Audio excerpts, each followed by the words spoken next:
आ चालू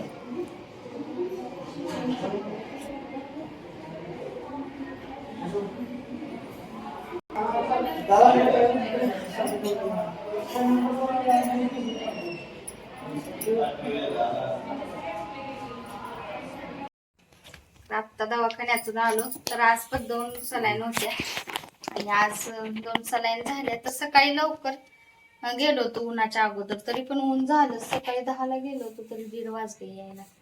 10 सव्वा 10ला काय तर गेलो होतो आणि आलोय तर खाऊ मागायला लागल्या. खाऊ काय आणलाच नाही, तसंच आलो. ती काय खेळणी पसरून बसले. जेवण केलं ना तू?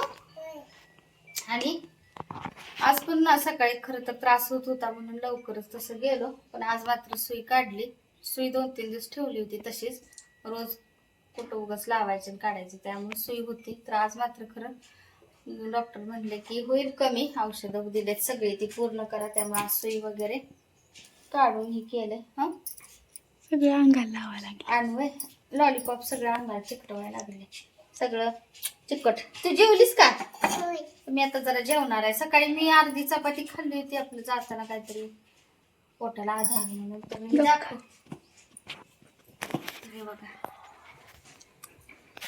तर हे सगळं आज काढलं सुई वगैरे. तर आता काय ही धागा काढायला पाहिजे, आवड झालाय बघा. तर बघा आणि आता स्वच्छ करायचे सगळं. आता झाले तर रिपोर्ट मध्ये काय आलं मी काल सांगितलंच नाही, आणि कालचा व्लॉग पण नीट शूट झाला नाही. तर तसा घेण्यासारखा भरपूर होता पण घेतलाच नाही. तर यांचे मित्र ती समीर भाऊजी ती दोघं पण जण यांना बघायला आली होती. ती पण संध्याकाळी येऊन गेलीत, पण व्लॉग घेतला नाही. पटकन आवरलं आणि लाईट नव्हती. मेन म्हणजे काल की नाही सगळा स्वयंपाक करायपर्यंत लाईट नव्हती आणि अंधारातच स्वयंपाक मोबाईलची टॉर्च लावून केला होता मी. का तर गोळ्या वगैरे यांना खायच्या म्हणलं लवकर आवरूया, लाईट काय लवकर येणार काय नाही. आणि रिपोर्ट मध्ये काय आले तर काल मी सांगायचं राहूनच माझं गेलं. तर किडनी स्टोन झालंय, त्यामुळे पोटात अचानकच झालंय सुद्धा. याच्या आधी कधीच त्रास नव्हता, पहिल्यांदाच झाला आणि एकदमच जास्त दुखायला लागलं. तर आता अजून तर काय म्हणजे दुखणं चालूच आहे, सकाळी पण दुखत होतच. तर बघू आता कधी कमी येते. औषध गोळ्या आहेत आणि 10 दिवसाचं ते सगळं औषध गोळ्याचा पूर्ण कोर्स करा म्हणले. आणि त्याच्यानंतर अजून एकदा आपण सोनोग्राफी करून बघूया की पडला की नाही म्हणून. बघू आता काय काय होतंय आणखी. तर आता जेवण थोडंसं मी अजून करणार आहे. सकाळी जास्त काय अर्धी चपाती खाऊन गेले होते, जेवण झालंच नाही. तर ना संध्याकाळी भाजी करण्यासाठी घेवड्याच्या शेंगा अशा मी निवडून ठेवल्यात आणि आता चाललोय मंदिरामध्ये चाललोय. तर मंदिरामध्ये जाऊन आल्यानंतर मग स्वयंपाक करायचा आहे म्हणून म्हणलं चला, वेळ होता तर शेंगा वगैरे निवडून ठेवल्या. आणि ह्यांनी पण आज ना सुई वगैरे काढली. तरी पण ह्यांनी जाणारच होते बरं का 2 दिवस दुकानला, पण काय झालं नेमकं डाव्या हाताला ना हिथं आपण जे असं हिथं असंच तुम्हाला मी दाखवलं होतं, तर हिथं अशीच सलाईन म्हणजे सुई होती ती, आणि त्यामुळं गाडीचं असं चालवायला अवघड झालं असतं. त्यामुळं 2 दिवस यांना दुकानलाच जाता आलं नाही. आणि ती सुई लावली त्यावेळेला पण लक्षात आलं नाही की ती गाडी आपल्याला परत चालवायला यायची नाही. ही काय ह्यांच्या पण डोक्यात आलं नाही. त्या आजाराच्या नादात काही म्हणजे लक्षात येतच नाही एकतर आपली, आणि मनस्थिती सुद्धा आपली कसं ठीक नसते मुळात. म्हणजे माझ्या तर नाहीच आलं, पण माझ्या तर काही येणार नव्हतंच. जे गाडी स्वतः चालवते त्याला माहित असते ना, मला काही गाडी येत नाही त्यामुळं काय माझ्या आलंच नसतं. पण ह्यांच्या सुद्धा त्यामुळं काय आलंच नाही. मग परत म्हणलं चला आता आज म्हणले जातो, आणि त्यात अजून आज गुरुवार पण आहे त्यामुळे जावंच लागणार होतं यांना.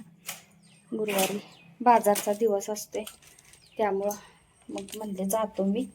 हाय आता तब्येत ठीक म्हणून मग यांनी गेले.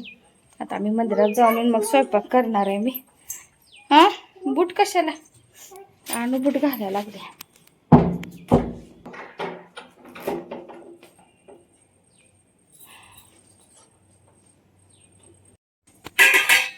मंदिरात जाऊन आत्ताच आलो आम्ही, आणि आता म्हणलं जरा भाजी करू. तर असं शेंगाला निवडूनच गेलो होतो तर स्वच्छ धुतले, आणि आता म्हणलं टाकूया फोडणी.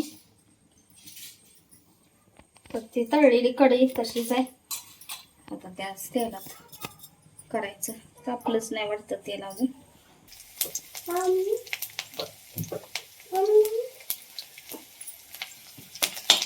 त्यात लसूण टाकला.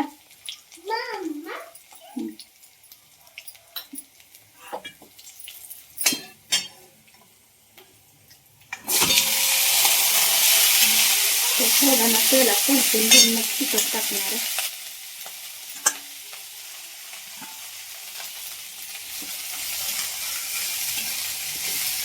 तर ना तिखट चवीपुरतं मीठ टाकले आणि आता थोडं पाणी टाकणार.